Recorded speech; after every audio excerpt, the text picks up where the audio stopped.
About 7 years ago, I stumbled upon what I thought was the perfect slice of heaven, a 2-acre lot with 80 feet of pristine riverfront in a quiet, rural area that was slowly morphing into a suburban dreamscape. The river ran clear and deep, ideal for summer swims, with towering trees forming a natural curtain of privacy. I'll never forget standing on that bank, watching a family of ducks drift by under the golden, dappled sunlight, and thinking, saw this as it. My forever home. Saw as a civil engineer who spent years surveying land. I'd seen my share of HOA horror stories overbearing boards, nitpicking every fence post and flower bed. So, the fact that this property came with no homeowners association was the cherry on top. I made sure of it, triple-checking the deed for any encumbrances or easements. It was clean as a whistle, zoned residential, mine to shape as I saw fit. I'm Jacob Harper, by the way, and I pour my heart into that land. Over 5 years, I transformed it.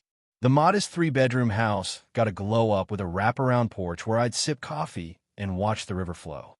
I built a small wooden dock, just big enough for fishing or launching a kayak. The landscaping? My pride and joy. Native plants that drew butterflies and hummingbirds, a winding stone path to the water, and a fire pit for evenings with friends. It was all designed to blend with the river's beauty, not steal its spotlight. My neighbors, mostly folks who'd owned their cabins and cottages for generations, were kindred spirits. We'd wave from our driveways or chat briefly in town, but everyone valued privacy. It was paradise. Then 2 years ago, the quiet started to shift. A developer snapped up the farmland next door, and soon Riverside Haven was born, a flashy project promising 150 homes, from luxury cabins to riverside mansions. I wasn't fazed.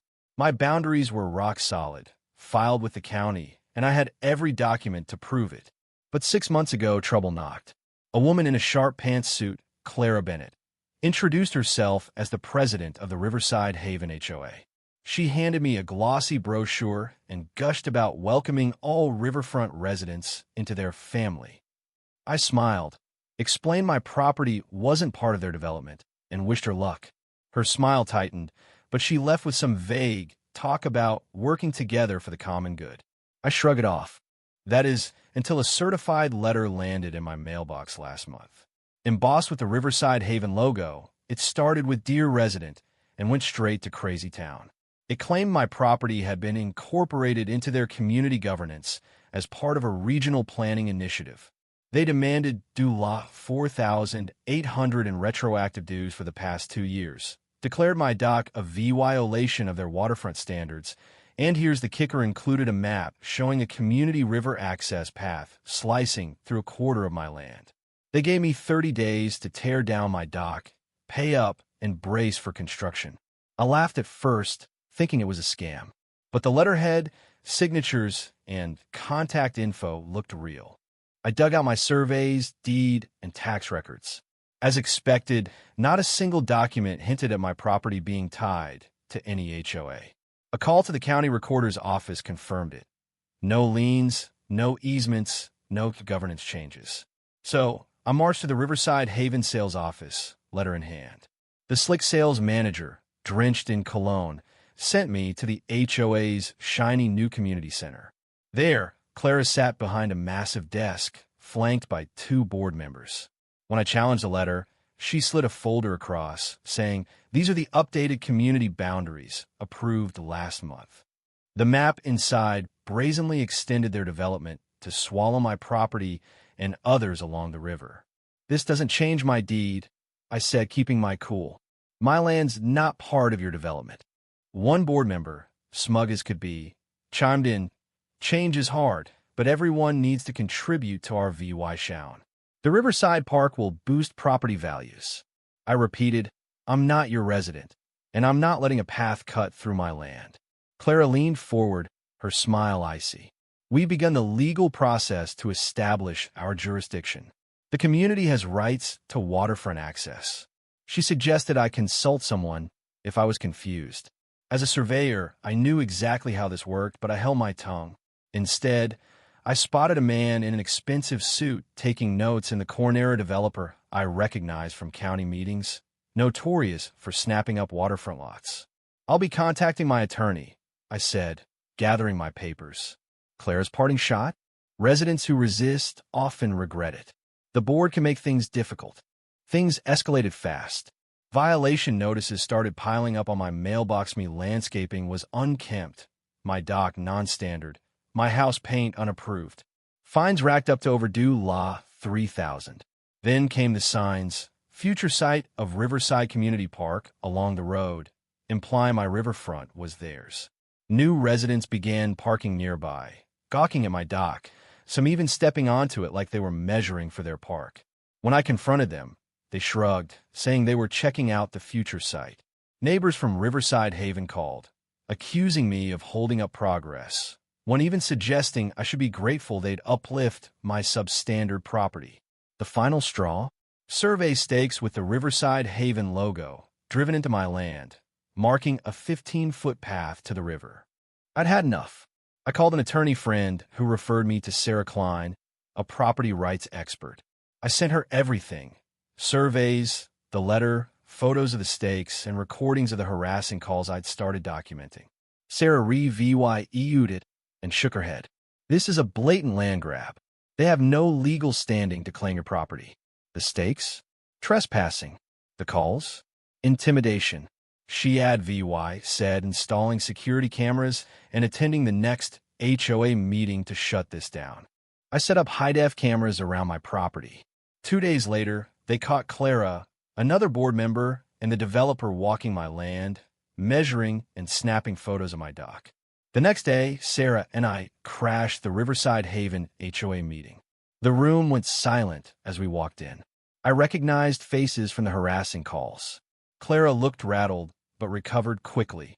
During the open forum, Sarah stood and laid it out. "I represent Jacob Harper, whose property you've been trespassing on and making false claims about.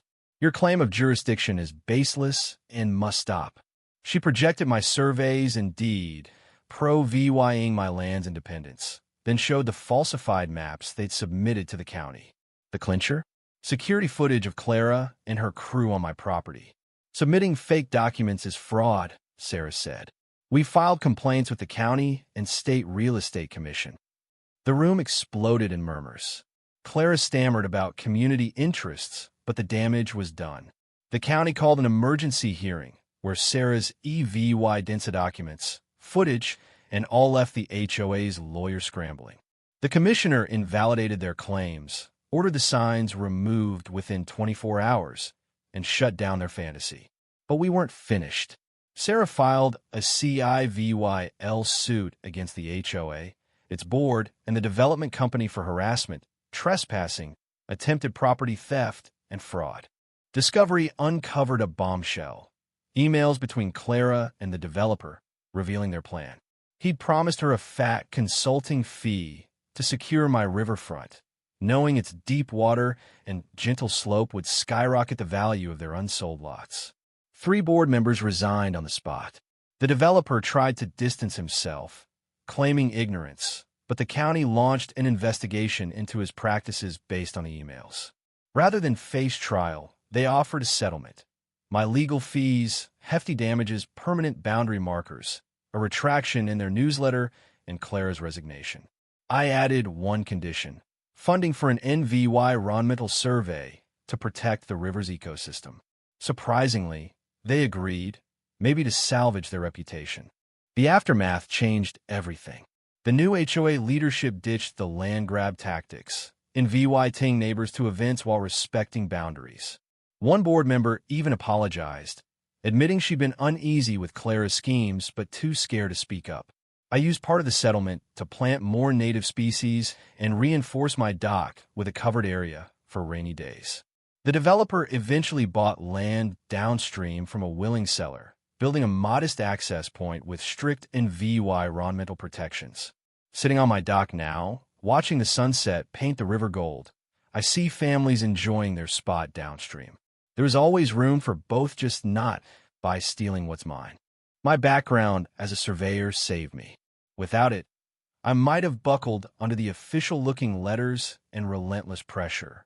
My records, kept meticulously from day one, were my shield.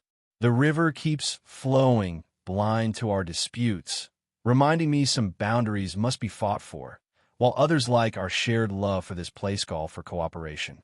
I kept my paradise, not just for me, but for the generations who'll cherish this river long after I'm gone.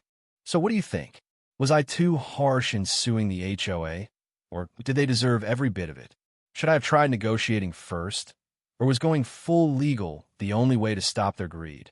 And what about the developer you by his "I didn't know" excuse? Or was he the mastermind? Drop your thoughts below, hit that like button if you're Team Jacob, and subscribe for more stories where the little guy fights back. Let's get this debate rolling.